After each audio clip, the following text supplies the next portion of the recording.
Hi குட்டீஸ், வானவில் நிறங்கள்ல பழங்கள் இருந்தா எப்படி இருக்கும்? அந்த ரெயின்போ கூடைய யார் தயார் பண்ண போறாங்க தெரியுமா?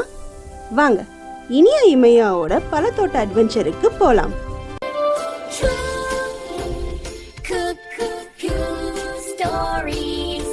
கதையின் பெயர் இனியா இமையா மற்றும் பழத்தோட்ட பயணம்.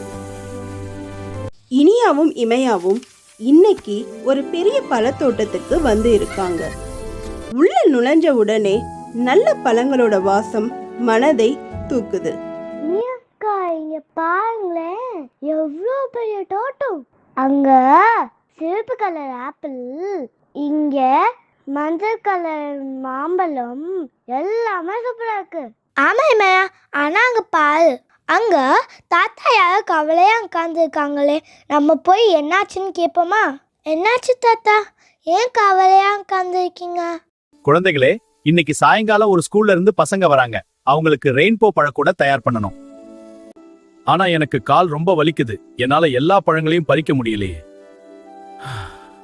தாத்தா, நீங்க கவலையே படாதீங்க, உங்களுக்கு உதவி பண்றோம். ரெயின்போ கூடையும் தேடலும்.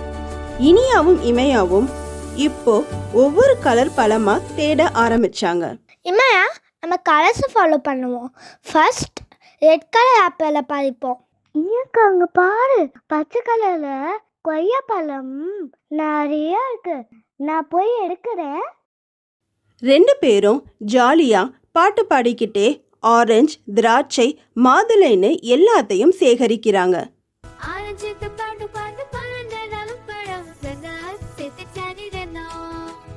இனியாக்கு ஒரு சின்ன பிரச்சனை. ஊதா கலர் திராட்சை தோட்டம் மேலே இருக்கு, என்னால அதை தொடவே முடியலையே.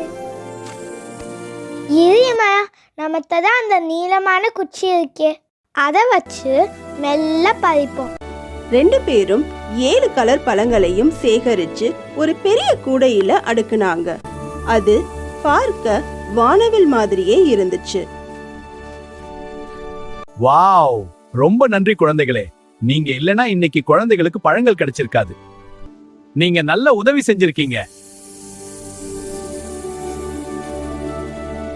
தாத்தா, இந்த பழங்கள் எல்லாம் எவ்வளவு ஃப்ரெஷ்ஷா இருக்கு, பார்க்க சாப்பிடணும் தோணுது. அப்படியா? ரொம்ப நல்ல பழங்கள். தாத்தா, அங்க தோட்டம் ரொம்ப அழகு. இங்க இருந்தா நம்மளுக்கு நல்ல காய்ச்சும் ஹெல்த்தியான ஃப்ரூட்ஸும் கிடைக்குது. கதையின் அழகான முடிவு. தாத்தா